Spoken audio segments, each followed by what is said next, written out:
মাওলানা আব্দুল্লাহ মোহাম্মদ হাসান পীর সাহেব হুজুর বাহাদুরপুর।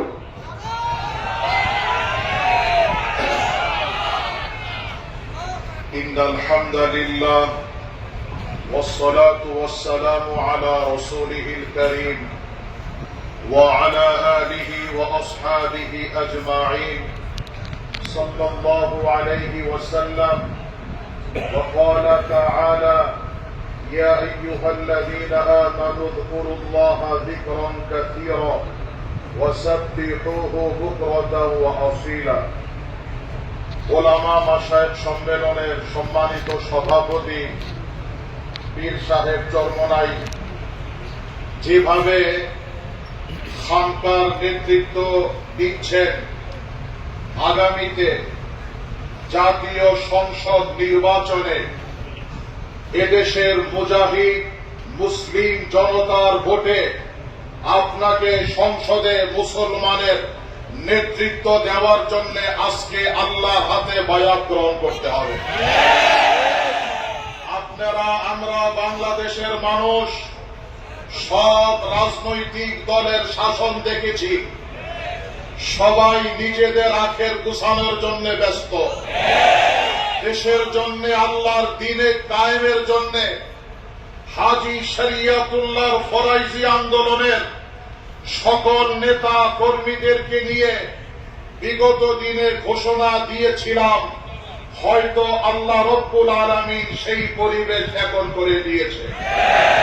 আজকেও আপনার হাতে আল্লাহর জমিন থেকে তাগুতি শক্তি, তাগুতি শক্তি, অপপ্রচার দূর করবার জন্য, দ্বীন কায়েম করবার জন্য আপনার ইমামতিতে আমরা একসাথে কাজ করবার জন্য প্রস্তুত আছি।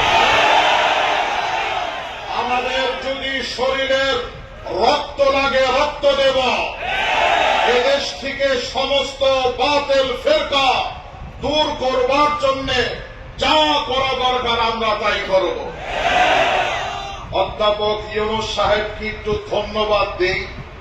আমার মুহতারাম মুসাদ্দিক বিল্লাহ ভাইকে ইসলামিক ফাউন্ডেশনের বোর্ড অফ গভর্নরের সদস্য, যে আপনি যে একটা সঠিক সিদ্ধান্ত নিছেন, এই জন্য আপনাকে ধন্যবাদ।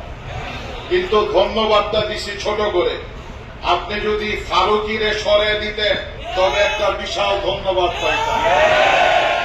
মনে রাখবেন, এদেশের আলেম ওলামা 88 অথবা 98 এর বন্যার পানিতে ভেসে আসে নাই। বাংলার ক্ষমতার মস্তদে কোন নাস্তিককে এদেশের মুসলমান সহ্য করবে না। আগামী বাংলাদেশ ইসলামের বাংলাদেশ হবে। বুঝে হিন্দুদেরকে উস্কাইতেছেন, কি নাম? ইসকন। এই সমস্ত জঙ্গি সংগঠন ইসকনকে বাংলাদেশে নিষিদ্ধ ঘোষণার দাবি জানায় গেল।